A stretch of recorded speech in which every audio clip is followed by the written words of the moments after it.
Drage gledalke, cenjeni gledalci, lepo pozdravljeni in vabljeni k ogledu sobotnega VTV magazina.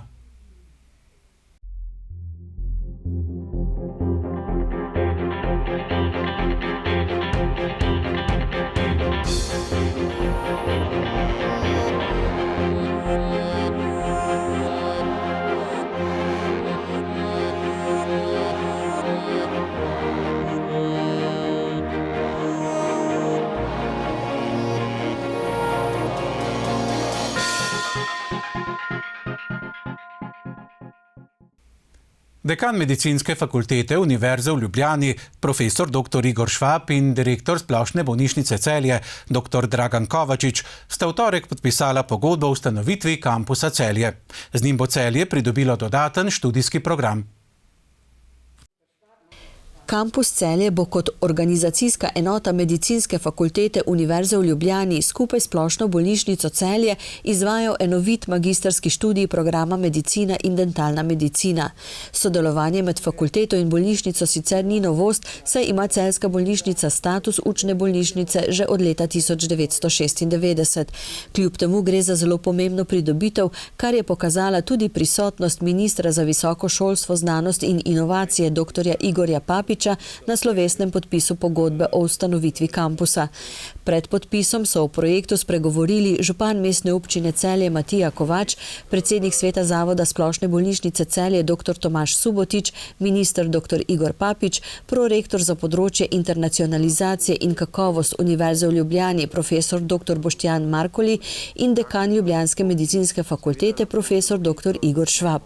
Kot je poudaril minister, bodo zakonske spremembe na področju visokega šolstva, znanosti in inovacij med drugim izboljšale financiranje visokega šolstva in znanosti, kar pomeni izboljšanje pogojev tudi za medicinski fakulteti v Ljubljani in Mariboru, od katerih pričakujejo, da bosta postopoma povišali število vpisanih študentov. Poleg zagotavljanja dobrih materialnih pogojev je bil problem tudi v tem, da se zagotovi dostno število mest v bolnišnicah, se pravi za izvajanje kliničnih vaj.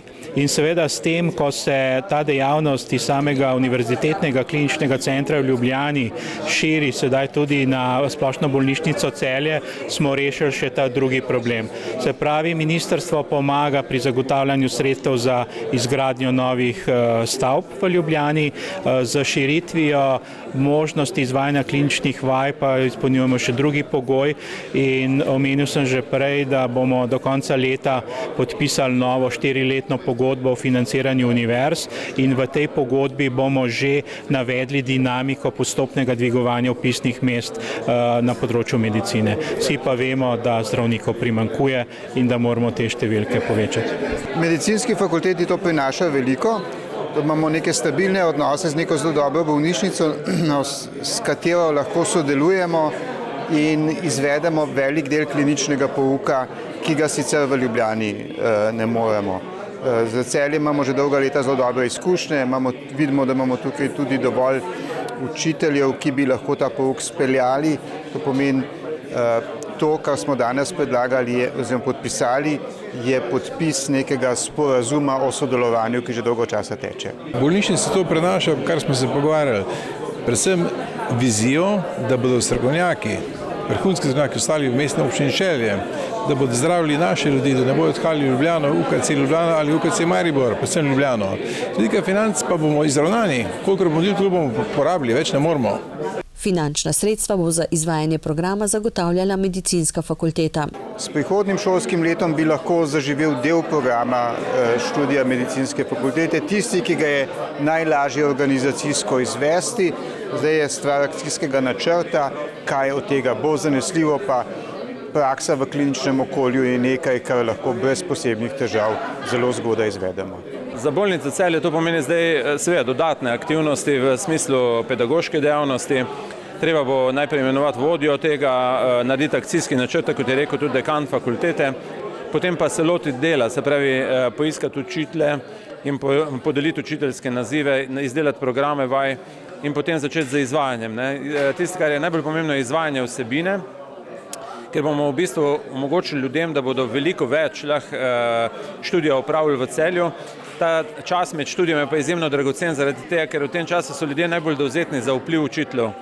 In če bomo v tem času vplivali na mlade ljudi, bodo v mnogo večjem številu prihajali v bolnico, želeti se nadaljevati svojo kariero v bolnici, v kateri so dobili osnovna znanja.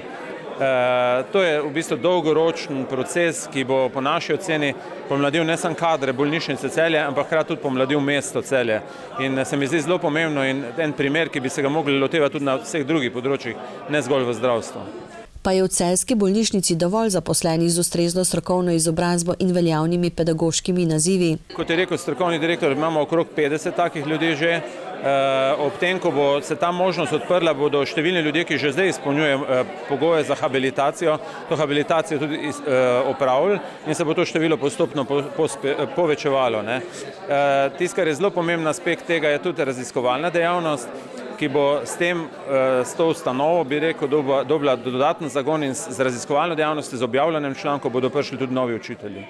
Z ustanovitvijo kampusa Celje je seveda zelo zadovoljen tudi župan mestne občine Celje, ki je v stranski dvorani Narodnega doma gostil slovesnost ob podpisu pogodbe. Ja, prihod kampusa medicinske fakultete v Celje je ena dolgoletna želja in cilj Splošne bolnišnice Celje, ki je centralna regijska ustanova, tudi največji zaposlovalec v regiji in seveda tudi za mesto pomeni en velik preskok. Celje je mesto, ki zagotavlja številne visokošolske programe in tudi skoraj celotno vertikalo izobraževanja za področje zdravstvenih storitev. Imamo odlično srednjo zdravstveno šolo z tradicijo, imamo fakulteto za zdravstvene vede in k temu seveda, ko v mesto prihaja še študij medicine, lahko rečemo, da bomo v regiji sami sposobni izobraziti ves potreben kader za zdravstveno oskrbo naših občanov, prebivalcev regije, pa tudi naše države. Župan je obljubil podporo temu projektu tudi v prihodnje. Taka dejavnost v mestu pa seveda pomeni en dodaten študijski utrip, predvsem pa možnost in razmišljanje o tem, da najboljše kadre ohranjamo tukaj v regiji. Ne le, da se tukaj izobražujejo, ampak da tukaj tudi zaživijo. Na občini se s temi zadevami ogromno ukvarjamo, trenutno pripravljamo oziroma smo začeli z enim velikim evropskim projektom imenovanim Magnet, ki se ukvarja ravno z negovanjem talentov v okolju in k temu bo veliko prispevala tudi medicinska fakulteta Univerze v Ljubljani. Spomniti moram tudi, da imamo nedavne izkušnje. V lanskem letu smo sklenili dogovor z Univerzo v Mariboru, ki bo v Celju vzpostavila novo stavbo fakultete za logistiko, tako da se lahko zgolj veselimo razvoja na področju visokošolske dejavnosti v naši občini. Tudi s projektom Kampus Celje se bodo tako rojevale nove generacije strokovnjakov, ki bodo pripravljeni na najzahtevnejše izzive sodobne medicine. V sredo je v Braslovčah potekala 13. redna seja občinskega sveta, na kateri so v prvem branju sprejeli predloga proračunov za prihodnji 2 leti. Svetniki so se najprej lotili obravnave in potrditve novih cen storitev obvezne gospodarske javne službe zbiranja določenih vrst komunalnih odpadkov. Položnice bodo s 1. januarjem prihodnje leto višje za 7%. Na seji so spremenili tudi statut občine Braslovče. Mi določene zakonske zadeve usklajujemo, kar se tiče statuta, je pa tudi, bom rekel, ena izmed ključnih zadev sprememba statuta ta, da trenutni statut omejuje občino Braslovče na 2 podžupana. Tukaj zakonsko je možno v bistvu več. Glede na kadrovsko stisko, ki jo imamo, mi trenutno praktično že pol leta delamo z 7 zaposlenimi, izredno veliko projektov, izredno obsežne projekte in posledično sem se kot župan dosti vključil v operativne zadeve, v operativno izvedbo, v samo investicije, operativno delo kot tako in na neki strani v bistvu določene protokolarne in pa tudi druge zadeve v smeri pridobivanja in komunikacije z občani, z okolico, z lokalno skupnostjo trpi, ker enostavno ne odtegnem zaradi, bom rekel, povečanega obsega dela na operativni strani in se bo v bistvu tukaj je moj cilj imenovati še tretjega podžupana, ki bo v bistvu pomagal, da bomo ta komunikacija med občani res maksimalna in dobra. Novi podžupan bo Jaka Orožim. V nadaljevanju je sledilo sprejetje rebalansa letošnjega proračuna, ki je finančne transakcije občine uskladil z dejansko realizacijo porabljenih sredstev. Ključna sprememba v rebalansu je pa investicije, ki so bile v samem proračunu vezane na sanacijo in ki se v letošnjem letu niso vse zaključile in se prenašajo v naslednje leto. Najpomembnejši točki dnevnega reda sta bila predloga proračunov občine za prihodnji 2 leti. Oba predloga sta zdaj v 20-dnevni javni obravnavi. Jaz bom tako rekel, 2-letni proračun nekako poenostavi celotno zadevo, bom rekel na daljši rok, medtem ko sama priprava zahteva pa bom rekel zelo veliko premisleka in modrih odločitev. Jasno, imamo še potem vedno možnost rebalansa, to ponavadi ob koncu ali začetku leta naslednjega, ki potem prihaja, ne, tudi potem uskladimo z občinskim svetom tiste projekte, ki eventualno jih prenašamo ali v naslednje leto, ali pa se kakšna prednost ali pa prioriteta spremeni skozi celotno leto.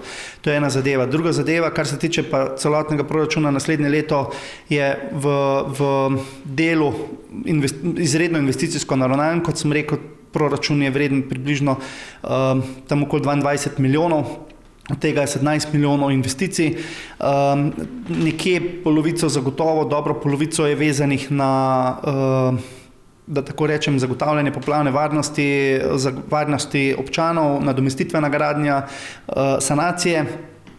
Imamo pa tudi projekte, kot je izgradnja novega zdravstvenega doma, športnega parka, kjer smo bili uspešni tudi pri pridobivanju evropskih sredstev. Ravno danes smo prejeli pogodbo v višini 1 milijon evrov, bo nepovratnih finančnih sredstev zagotovljenih strani države. Celotna vrednost je nekaj manj kot 3 milijone celotnega projekta kot takega. Potem imamo tukaj kar nekaj vodovodnega omrežja, cestne infrastrukture. Veliko je tudi, bom rekel, raznih načrtovanj oziroma projektov, ki so nujno potrebni, da imamo pripravljene zadeve in da v bistvu lahko tudi kandidiramo za kakršnekoli sredstva takrat, ko je to na voljo. Župan je spomnil tudi na dogodke, ki jih v veselem decembru pripravljajo občini Braslovče. Ja, mi 1. decembra prižigamo prvo adventno svečko pri cerkvi v trgu Braslovč. Potem odpiramo drsališče, ki bo odprto skoraj 3 mesece in brezplačno praktično za vse obiskovalce. Tukaj bi se res iskreno zahvalil turističnemu društvu, ki skrbi, da je ta drsališče lepo urejeno, da je varno in pa predvsem tudi za malo gurmanskih užitkov, tako čaja, palačink in ostalih dobrot kot takih. Seveda je to ključno v zimskem času, da omogočimo neko kvaliteto življenja. Obeta se tudi božično-novoletni koncert ob koncu ali pa pred Božičem v Braslovčah. Božični bazar, tukaj je Božičkov nabiralnik, se pravi, kar nekaj dogajanja bo v mesecu decembru in se izredno veselim. Predvsem se pa veselim zaradi tega, ker mesec december nas napolni, bom rekel, še dodatno z neko ljubeznijo, prijateljstvom, bližino in to je tisto, kar v bistvu vsi potrebujemo.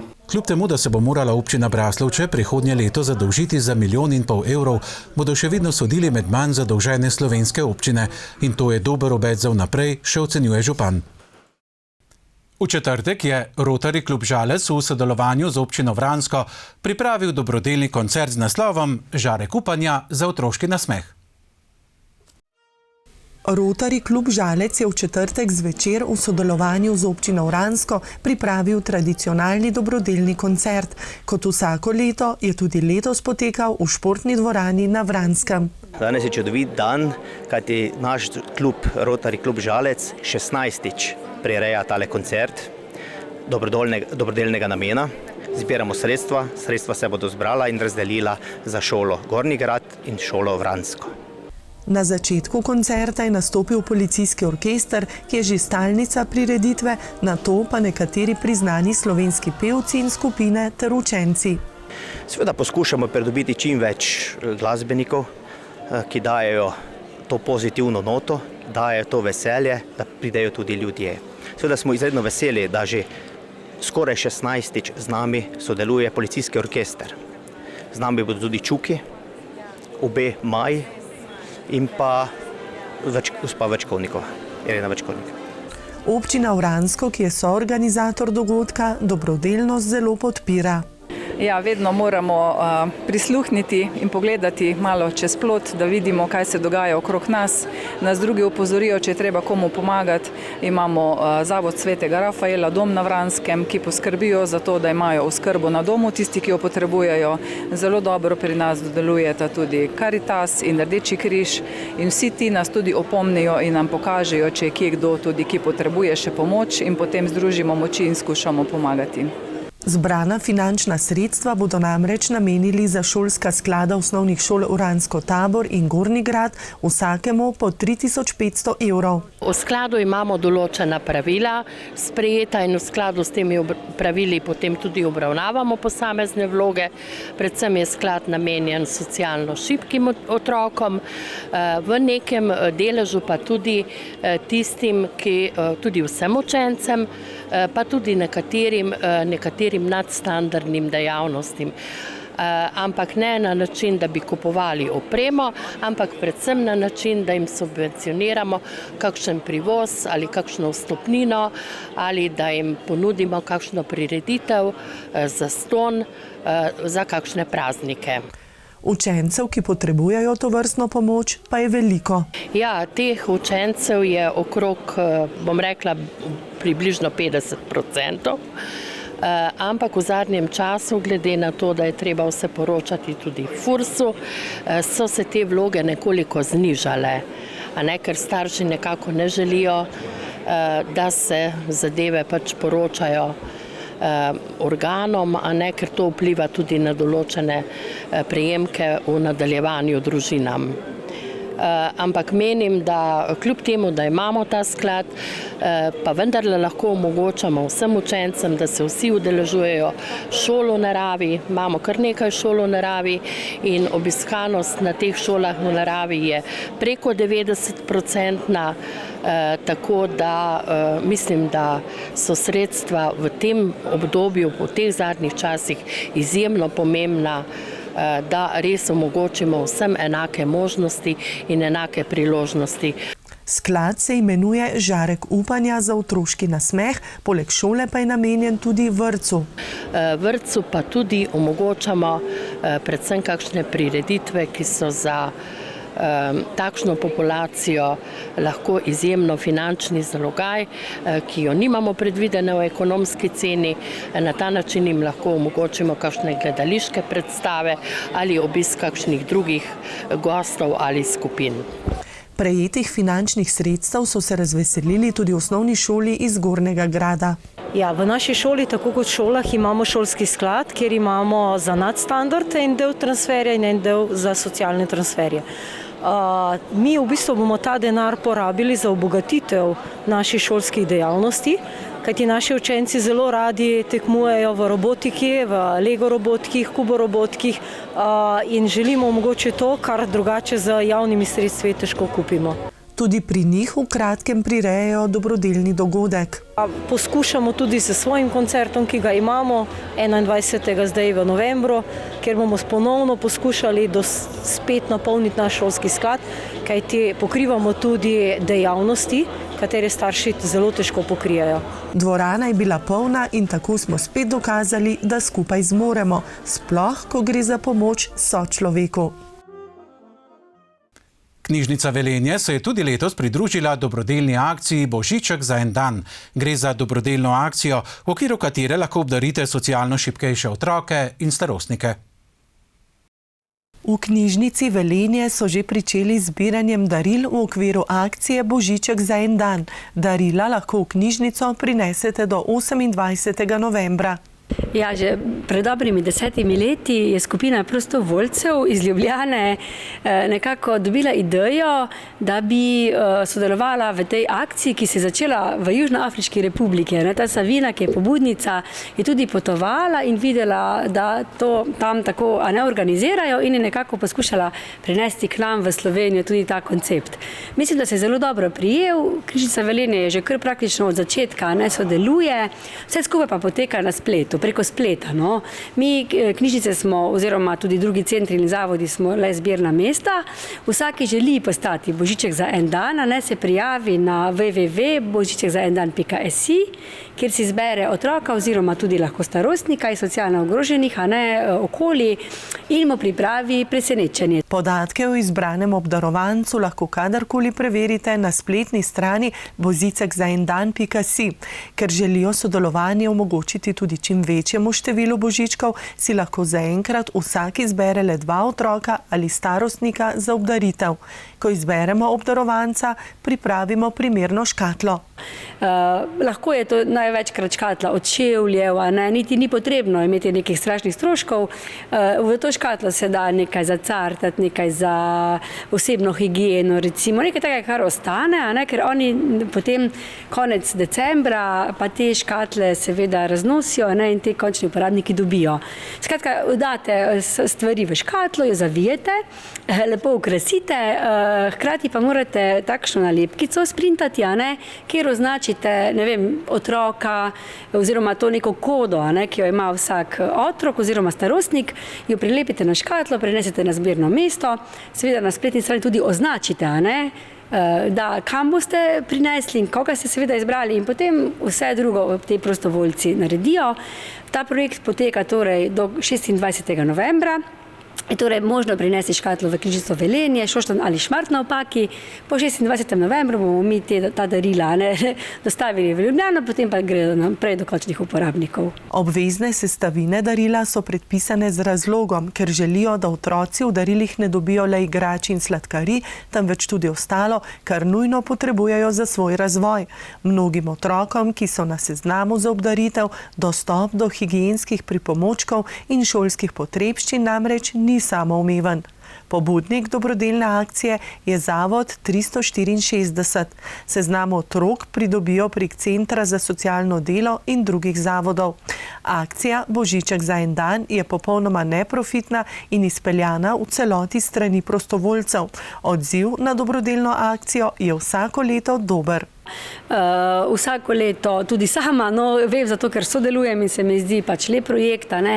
Ob začetku, ko so bili še otroci tudi manjši, smo nekaj otroka zbrali oziroma vsak otrok je svojega in smo potem okrasili te škatle. Zdaj se mi pa zdi, da vedno bolj, ko so tudi ti starostniki prišli, se mi zdi tudi lepo, ampak na nek način mogoče tudi lažje, nekomu starejšemu dati nekaj in vsi so zelo potem zadovoljni in hvaležni. Darila zbirajo na posebej označenem mestu v vseh enotah knjižnice Velenje, torej poleg Velenja tudi v knjižnicah Šoštanj in Šmartno v Paki. V četrtek je v galeriji Velenka potekala zaključna prireditev razstave Plakat miru, Mir brez meja 2024-2025. Likovni natečaj pod imenom Plakat miru organizaciji Lions Clubs International na mednarodni ravni poteka že več kot 3 desetletja. Vanj se letno vključuje prek 400 000 otrok po vsem svetu. Ja, na Svetovni zvezi Lions Clubov teče že 30 let, v Sloveniji približno 20 let. Lions Club Velenje ga je pa pred korono izvajal tudi približno 15 let, zdaj smo pa ponovno skočili v ta voz, kar nas zelo veseli. Vsako leto Lions klubi iz celega sveta sponzorirajo mednarodni likovni natečaj Plakat miru v lokalnem okolju. Vloga Lions klubov je pomagati. Ne samo z denarjem, ampak tudi drugače, da spodbujamo dobre odnose medsebojne v družbi in da prispevamo k temu, da živimo v okolju, ki je prijazno. In iz tega naslova v bistvu tudi Plakat miru kot neka usmeritev, da razmišljamo in starejši in mladi o tem, kaj nam mir pravzaprav pomeni. V teh hudih časih na svetovni mir vsak posameznik zelo težko vpliva. zelo močno pa s tem, da v svojem okolju dela tako, da je prijazen ne samo do sebe, ampak tudi do sočloveka. Otroci svoje razmišljanja z različnimi tehnikami predstavijo kot likovna dela. Natečaj poteka stopensko. K projektu Plakata miru lahko pristopijo osnovne šole, izrecno po povabilu lokalnega Lions kluba. In ta zbere potem določena dela, pravila igre so postavljena na nacionalni nivo. Letos se tam pričakuje okrog 150 plakatov, iz katerih bo tam tudi komisija izbrala 24 najboljših, od tega enega za globalno raven. Na globalni ravni se postopek ponovi, izmed 24 se potem izloči eno najboljše. Okrog 400 000 del tako nastane med otroci od 11 do 13 let po celem svetu in je skoraj da nemogoče, da bi kdo iz male Slovenije uspel, ampak vendarle lani je to uspelo naši mladi Korošici. Letošnja tema Plakata miru je Mir brez meja. Namen natečaja je spodbuditi otroke v starosti od 11 do 13 let k razmišljanju o življenju, miru na svetu, prihodnosti, ljubezni in medsebojnem razumevanju. Ko smo otroke vprašali, tiste, ki so risali tole, kaj si ti razmišljal, kaj za tebe mir pomeni? Eden je rekel, za mene je mir, da me pusti mama pri mir. Za mene je mir, da lahko gremo v gost, da sem tam v naravi s pticami. Za druge spet je mir, da je mir v družini, da ni nasilja v družini. To je zelo široka tema in ne samo takale razstava, ki smo jo pripravili. Mi želimo s tem spodbuditi tudi komunikacijo. To razstavo bomo potem selili še drugam, bliže ljudem in bomo poskušali organizirati okroglo mizo, kjer se bomo različne generacije pogovarjali o tem, kako lahko k miru prispevamo. Organizatorji so se zahvalili učencem in njihovim mentorjem za sodelovanje. Ustvarili so 42 razstavljenih del. V veliko veselje nam je, da po tako dolgi pauzi, da se je na naše povabilo odzvalo kar 10 šol, razen ene iz Šaleške doline vse, Šoštanj, Šmartno ob Paki, Nazarje in Ljubno ob Savinji. Da smo v tako kratkem času doživeli tak odziv, se seveda z največjo odgovornostjo zahvaljujemo in smo se zahvalili mentorjem, staršem, otrokom, da so se tako odzvali. Ker ni enostavno v slabih 3 tednih, kolikor so jih imeli na razpolago, da so ustvarili to, kar so nam danes pokazali in za kar smo jim podelili priznanja. Letos je sodelovalo 35 Lions klubov. Današnji dan je namenjen druženju tistih, ki so ustvarjali te slike in seveda tudi zahvalam v obliki priznanj vsakemu od njih. Seveda pa, ker je to natečaj, moramo izbirati najboljše in smo danes razglasili 10 najboljših. Eno izmed njih je pa komisija prepoznala kot naj. In to je delo, ki je tukaj le pred nami iz osnovne šole Šalek. V šolskem letu 2024-2025 je Lions klub Velenje k sodelovanju povabil 10 šol iz Šaleške doline in po novem tudi iz Zgornje Savinjske doline.